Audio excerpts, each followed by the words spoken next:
السلام علیکم ورحمۃ اللہ وبرکاتہ۔ الحمدللہ رب العالمین والصلاة والسلام علی اشرف الانبیاء والمرسلین نبینا محمد وعلی آلہ واصحابہ اجمعین وبعد۔ برادران اسلام، ماہ رمضان، ماہ صیام، خیر کا، فضائل کا، برکات اور نوازشات کا مہینہ ہے۔ اس مہینے میں جو بہت سارے اعمال صالحہ ہیں، خیر کے کام ہیں، ان کاموں میں سے بنیادی طور پر ایک کام اللہ تبارک و تعالیٰ کی راہ میں خرچ کرنا ہے۔ یہ انفاق فی سبیل اللہ، اللہ کی راہ میں خرچ کرنا ایک وسیع مشن ہے میرے بھائیوں، اور اس کا یہ مہینہ بنیادی طور پر اچھا اور بہترین موسم ہے۔ یہ انفاق غریبوں پر ہونا چاہیے، فقراء پر ہونا چاہیے، مساکین پر ہونا چاہیے۔ اسی طریقے سے سماج کے جو بھی ضرورت مند ہیں انہیں اللہ تبارک و تعالیٰ کے عطا کردہ مال سے دینا چاہیے۔ اللہ کے نبی صلی اللہ علیہ وسلم جو امت کے سب سے بڑے سخی اور فیاض ہیں، میرے بھائیوں، اللہ کے نبی صلی اللہ علیہ وسلم کی جو سنت ہے، آپ کا جو طریقہ ہے اس مہینے کے اندر، وہ بڑا عظیم الشان طریقہ ہے، اور ہمیں اسے سبق لینے کی ضرورت ہے تاکہ ہمارے دلوں کے اندر جود اور سخا کا جذبہ پیدا ہو۔ ہم اگر رمضان کے علاوہ میں کم خرچ کرتے تھے یا نہیں خرچ کرتے تھے یا خرچ کرنے میں گرانی محسوس کرتے تھے، تو ہمیں ماہ رمضان میں یہ تربیت لینے کی ضرورت ہے کہ اللہ کے نبی صلی اللہ علیہ وسلم جو سب سے زیادہ سخی اور فیاض تھے، وہ رمضان کے اندر اور بھی زیادہ سخی اور فیاض ہو جایا کرتے تھے۔ ابن عباس رضی اللہ تعالیٰ عنہ بیان فرماتے ہیں، کہتے ہیں، کان نبی صلی اللہ علیہ وسلم اجود الناس بالخیر،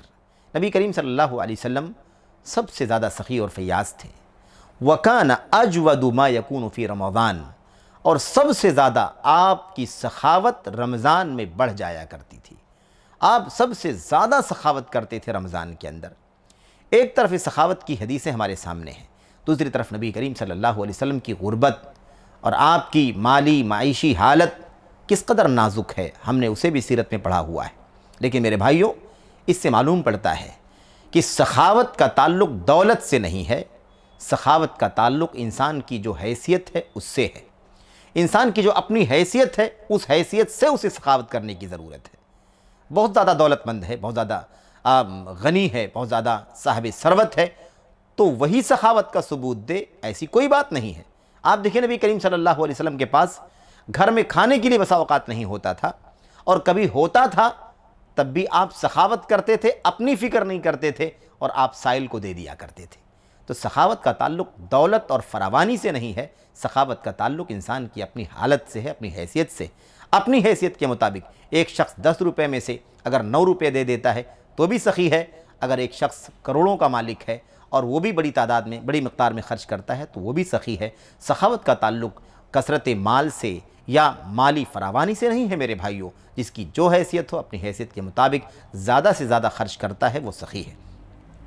اللہ کے نبی صلی اللہ علیہ وسلم خاص طور پر جب جبریل امین علیہ السلام تشریف لاتے تھے، ہر رات رمضان میں ملاقات ہوتی تھی اور قرآن کریم کا مذاکرہ ہوتا تھا، اللہ کے نبی علیہ السلام کی سخاوت اور زیادہ بڑھ جایا کرتی تھی۔ روایت کے اندر کیا ہے اللہ کے نبی علیہ السلام کے بارے میں؟ کان اجود بالخیر من الریح المرسلہ، اللہ کے نبی علیہ السلام آپ سخاوت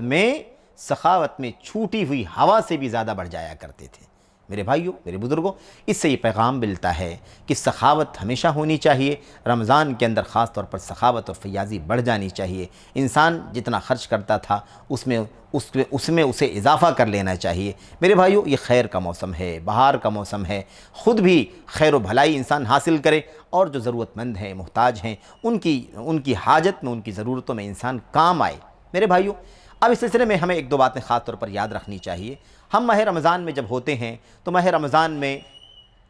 ہمارا جو زکوٰۃ کا نظام بنا ہوا ہے، عام طور پر مسلمان، خاص طور پر جس شہر میں ہم رہتے بستے ہیں، شہر بمبئی کے اندر، یہاں کے جو عام طور پر حالات ہیں وہ یہ ہے کہ عام طور پر لوگ زکوٰۃ کا جو ان کا سال ہوتا ہے وہ سال ماہ رمضان میں مکمل ہوتا ہے۔ یعنی کہنے کا مطلب یہ ہے کہ عام طور پر لوگ ماہ رمضان میں اپنی زکوٰۃیں نکالتے ہیں۔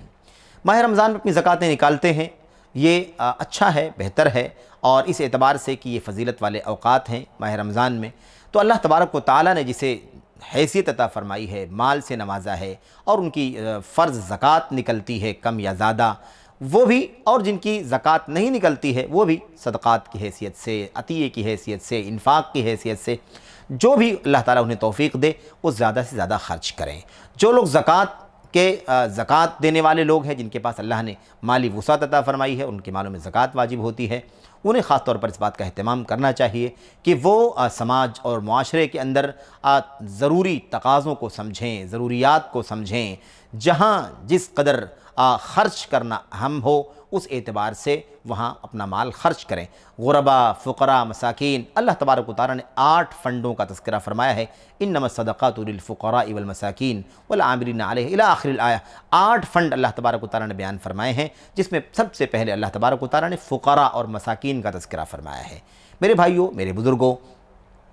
ہمیں اس بات کا خیال کرنا چاہیے کہ اس ماہ رمضان کے اس موسم میں مدارس کے طلباء،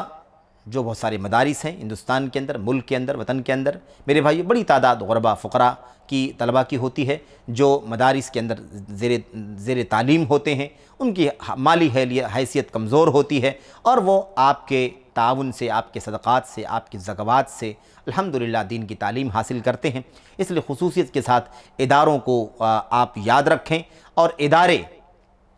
جس حیثیت کے ادارے ہوں، بڑے اداروں کی حیثیت، چھوٹے اداروں کی حیثیت، جہاں کے جیسے تقاضے ہوں اس کو آپ خود سمجھیں۔ اچھا، اس وقت جو ابھی حالات چل رہے ہیں ہمارے ملک اور وطن کے، کورونا مہاماری کا مسئلہ ہے، کووڈ کے مرض کے انتشار کا مسئلہ ہے، اور بڑی شدت کے ساتھ یہ مرض پھیل رہا ہے۔ اللہ تبارک و تعالیٰ امت اسلام کو اور امت انسانیت کو، ملت کو، ساری دنیا کو اس بلا سے، اس وبا سے عافیت عطا فرمائے میرے بھائیوں۔ اور خاص طور پر اللہ تبارک و تعالیٰ جو اس کے ذریعے سے دین کا، دعوت کا، تعلیم کا اور مساجد اور مدارس کا نقصان ہو رہا ہے، اللہ تبارک و تعالیٰ اس سے امت کو نجات عطا فرمائے۔ اس طرح کے حالات میں میرے بھائیوں ظاہر ہے کہ بہت ساری مشکلات پیدا ہو رہی ہیں، اور حکومت کی جو گائیڈ لائنز ہوتی ہیں اس کے اعتبار سے ہر آدمی یا کوئی بھی بسا اوقات کسی کے پاس نہیں پہنچ پاتا کہ وہ مدرسے کا تعاون لے لے، مسجد کا مثال کے طور پر تعاون لے لے، یا اپنی دعوتی ادارے کا تعاون لے لے۔ آپ کے پاس وہ نہیں پہنچ سکتے، ظاہر ہے کہ آج گرچہ وہ آپ کے پاس پہنچے نہ پہنچے، لیکن آپ کی دینی، اخلاقی، شرعی ذمہ داری ہے کہ آپ اس ذمہ داری کو سمجھیں، اور آپ کوشش کریں کہ وہ رقم جو پہنچتی تھی آپ کی طرف سے اداروں کو وہ آپ پہنچائیں، کیونکہ یہ آپ کی ذمہ داری بھی ہے۔ ایسا نہیں ہے کہ لوگ پہنچیں گے تو ہی آپ دیں گے، ہم خود اس بات کی ذمہ دار ہیں کہ ہمارے مال کی زکوٰۃ نکلتی ہے، اور زکوٰۃ جہاں ہم بھیجتے تھے وہاں زکوٰۃ پہنچنی چاہیے۔ ظاہر ہے کہ وہاں کے لوگوں کے حالات کیسے ہوں گے، وہ مدرسہ کیسے چلے گا، وہ ادارہ کیسے چلے گا، وہ دعوتی مراکز کیسے کام کر سکیں گے میرے بھائیوں، وہ فقراء اور مساکین کیسے ان کا وقت گزرے گا، اور کس طرح کی مشکلات سے وہ دوچار ہوں گے۔ اس لیے آپ کی ذمہ داری ہے کہ آپ اپنی زکوٰۃ ان تک پہنچانے کی کوشش کریں۔ آج جدید وسائل کی مدد سے آن لائن ٹرانسفر وغیرہ کے جو وسائل الحمدللہ میسر ہیں، اس کے ذریعے سے بھی الحمدللہ اس کام کو کیا جا سکتا ہے، اور نہیں ایسا ہو سکتا ہے تو کم از کم ان اداروں کا جو زکوٰۃ ہے، صدقات ہیں، جو اس کا مد جس مد میں آپ کی کمائی یا آپ کا مال جایا کرتا تھا، اس نام پر وہ رقم آپ کے پاس موجود ہونی چاہیے، تاکہ جب حالات سازگار ہو جائیں اور متعلقہ افراد آپ کے پاس پہنچیں تو وہ آپ سے حاصل کر سکیں۔ میرے بھائیوں، میرے بزرگوں، یہ ایک مشترکہ ذمہ داری ہے۔ یہ مدارس جو ہیں، یہ جامعات جو ہیں، یہ دینی اور دعوتی اور تعلیمی مراکز جو ہیں، یہ ہمارے ایمان اور ہمارے عقیدے کے تحفظ کی ضامن ہیں میرے بھائیوں۔ اگر ہم نے اس کا خیال نہیں کیا تو یہ سب سے بڑا خسارہ ہوگا۔ دیگر خسارے بھی اپنی جگہ پر مسلم ہیں، لیکن میں سمجھتا ہوں اللہ کی کتاب اور نبی کی سنت اور امت کے سلف کی زندگیوں اور ان کی تصریحات کی روشنی میں یہ خسارہ سب سے بڑا خسارہ ہوگا۔ دین کا خسارہ، عقیدے کا خسارہ، تعلیم کا خسارہ، یہ سب سے بڑا خسارہ ہوگا۔ اس لیے اس خسارے سے بچانے کے لیے ہماری اور آپ کی ذمہ داری ہے کہ ہم انفاق فی سبیل اللہ میں بڑھ چڑھ کر کے حصہ لیں، اور فرض زکوٰۃ بھی ادا کریں، اور خاص طور پر اور عمومی طور پر انسان جو کچھ بھی صدقہ، انفاق یا ایسے بھی اللہ تبارک و تعالیٰ کی راہ میں دینا چاہتا ہے، دے سکتا ہے، اس میں کسی بھی طرح کی کوتاہی نہ کرے، بخل سے کام نہ لے، اس سلسلے میں اہتمام کرے، اور اپنی ذمہ داری سمجھے کہ اسے اس سلسلے میں اپنا ہاتھ بٹانا ہے، اپنا حصہ لینا ہے، اور اللہ تبارک و تعالیٰ کے ہاں اجر و ثواب کا مستحق ہونا ہے۔ یہ رمضان میرے بھائیوں خیر و برکات اور فضائل کا مہینہ ہے، اور ہم بھی اس مہینے کے اندر الحمدللہ باحیات ہیں، زندہ ہیں۔ ہمیں چاہیے کہ ہم اس سے خوب فائدہ اٹھائیں۔ اہل ثروت گرچہ اس مہاماری کے حالات میں مشکلات میں ہیں اور دشواریوں سے وہ بھی گزر رہے ہیں، لیکن ظاہر ہے میرے بھائیوں کہ جو بھی حالات ہوں، جیسے بھی حالات ہوں، ان حالات میں بھی اپنی اپنی حیثیت سے اس خاص مشن کے اندر جو دین اور دعوت کا مشن ہے، تعلیم و تربیت کا مشن ہے، عقیدے اور ایمان کا مشن ہے، اس مشن کے اندر ہمیں حصہ بٹانا ضروری ہے۔